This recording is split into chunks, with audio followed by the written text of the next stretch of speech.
Bethany Mandel joins me. She's a columnist extraordinaire and the author of Stolen News. Good morning, Bethany. You're trying to get to Israel. Why? Why? So I've been helping a couple of hostage families deal with US media, and I want to meet them. I want to be there. I want to see what's going on the ground. It's been an excruciating 3 months, and I want to just like set foot on the soil myself.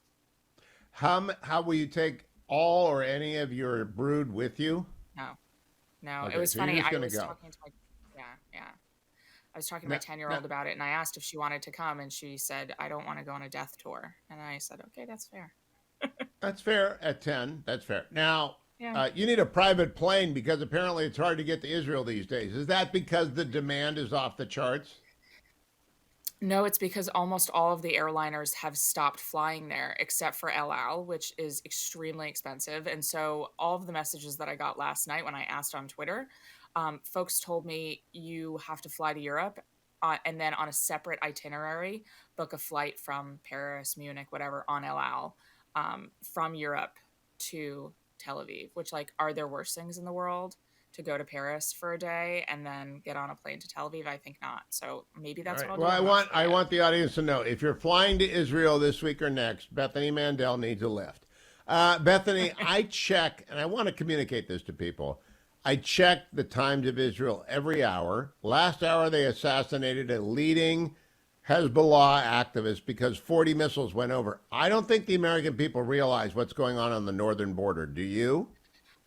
I don't, and it's something that I've actually been thinking about a lot, that a lot of folks are really unaware, not only of the back and forth that's happening on the northern border. I just got, I think, 15 or 20 notifications that there were hostile aircraft intrusions in the north, but that most of the folks that are living in the north on the border with Lebanon have evacuated, and a lot of their homes have already been destroyed. And so I think there's already not enough conversation about displaced Israelis in general, but everyone assumes that all of them are from the southern communities bordering the Gaza Strip. But there's also a lot of refugees coming from the north who are displaced as well. Israel is dealing with a humanitarian crisis, the likes of which it has never dealt with before. Let's pause on this because I understand why Claudine Gay became a target because she plagiarized and she embarrassed Harvard and Harvard had anti-Semitism. But I kind of regret that we lost the thread. We were focused on 10/7, the existential battle that Israel is in, and now we're focused on the presidential campaign and Claudine Gay and all the variety of political controversies blowing around it, and we've sort of lost the thread. Or do you think I'm overstating that? I'm afraid we've lost the thread that we are on the edge of what could be World War IV. I think we have. I think you're absolutely correct. I mean, it was frustrating to see the conversation turn into only plagiarism, which was a huge problem at Harvard. But it didn't rest with that. The reason that all of our attention was on Harvard was because of her testimony at the anti-Semitism hearings, and the situation on the northern border. I mean, Hezbollah is backed up by Iran. This is not just some rogue state.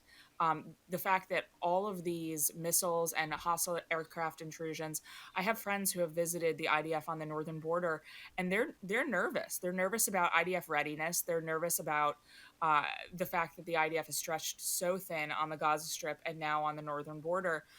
It's a scary time, and I think you're correct that a lot of people don't realize how close we are to a real catastrophe. And if Israel goes to war, I'm confident they will win.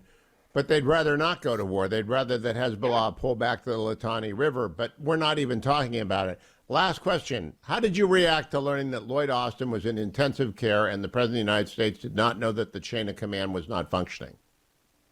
I mean, if I had a regular job, just a normal job, and there was something riding on my competence, if I didn't have anyone tell my boss that I was out of commission, and I think my suspicion is we heard that he was in the ICU because he had had an elective procedure.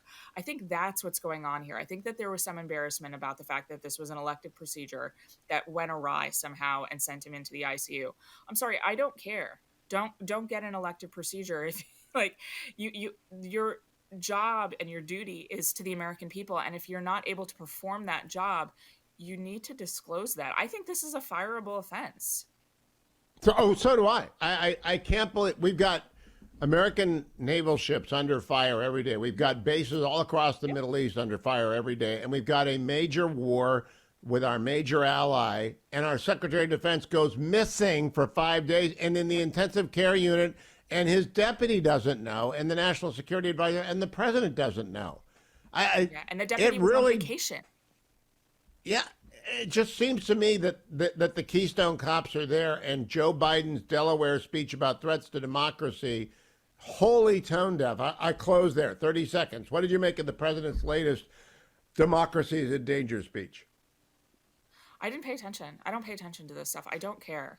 He yammers on, and so much of what he says doesn't make coherent sense.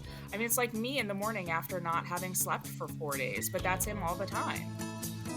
Yep. Well, I've never talked to you after you haven't slept for 4 days, so I don't know, but I'll bet you that is Joe Biden all the time. Bethany Mandel, follow her on X at Bethany Shondark. And if you're flying to Israel, offer her a ride. She needs to get there. Thank you, Bethany.